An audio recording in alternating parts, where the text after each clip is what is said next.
Fee reimbursement గురించి పదే పదే తెలంగాణలో మాట్లాడుతారు. ఆర్ కృష్ణయ్య గారు ఏ రాష్ట్రానికి సంబంధించిన రాజ్యసభ సభ్యుడు? ఆంధ్రప్రదేశ్ రాష్ట్రానికి సంబంధించిన రాజ్యసభ సభ్యుడు.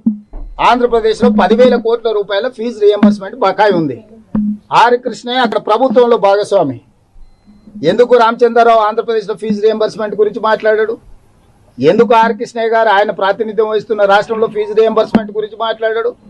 బీజేపీ వాళ్ళు ప్రజల అమాయకులు, మోసం చేయొచ్చు, అబద్ధాలు చెప్పొచ్చు అని అనుకుంటారు. శాతగానోడు అసమర్థుడు చదంటారు కదా, చెల్లని నానానికి గీతలు ఎక్కువ, శాతగానోడికి మాటలు ఎక్కువ. మేము అధికారంలోకి వచ్చినప్పుడు 2014లో ఫీజు రింబర్స్మెంట్ బకాయిలు లేవా? It's continuous process brother.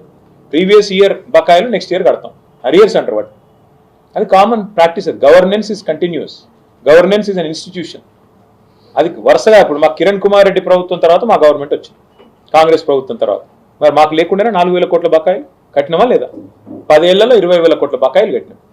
ఆర్థిక వ్యవస్థ అతలాకుతలమైన కరోనా వల్ల ఎక్కడ పిల్లలకు బకాయిలు పెట్టి ఇబ్బంది పెట్టలేదు.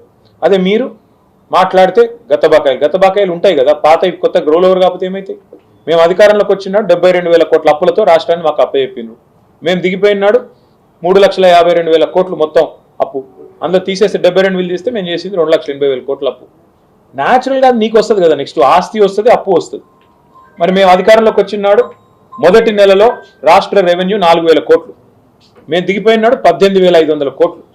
ఆస్తి పెంచాము, అప్పు కూడా కొంత పెరిగింది. కానీ దివ్యమైన రాష్ట్రాన్ని చేతిలో పెడితే నడపడం చేతగాక నోటికొచ్చిన మాగుడు. ఇవాళ ఐటీ రంగంలో ఉద్యోగాలు పోతున్నాయి. సమాధానం చెప్తాడా రేవంత్ రెడ్డి? ఎందుకు పోతున్నాయి? ఎందుకు? నీ ప్రభుత్వమే చెప్తుంది కదా, నేను చెప్పడం కాదు. గవర్నర్ అడ్రస్లో, బట్టి విక్రమార్క గారి బడ్జెట్ అడ్రస్లో మీరే చెప్పారు 9,39,000 ఉద్యోగాలు ఉన్నాయి. మరి 9,46,000 నుంచి 9,39,000కు ఎందుకు పడ్డాయి? మీరు ఐటీ హబ్బులు వాడుకోరు, జిల్లాల్లో మేము కట్టిన వాటిని వినియోగించుకోరు.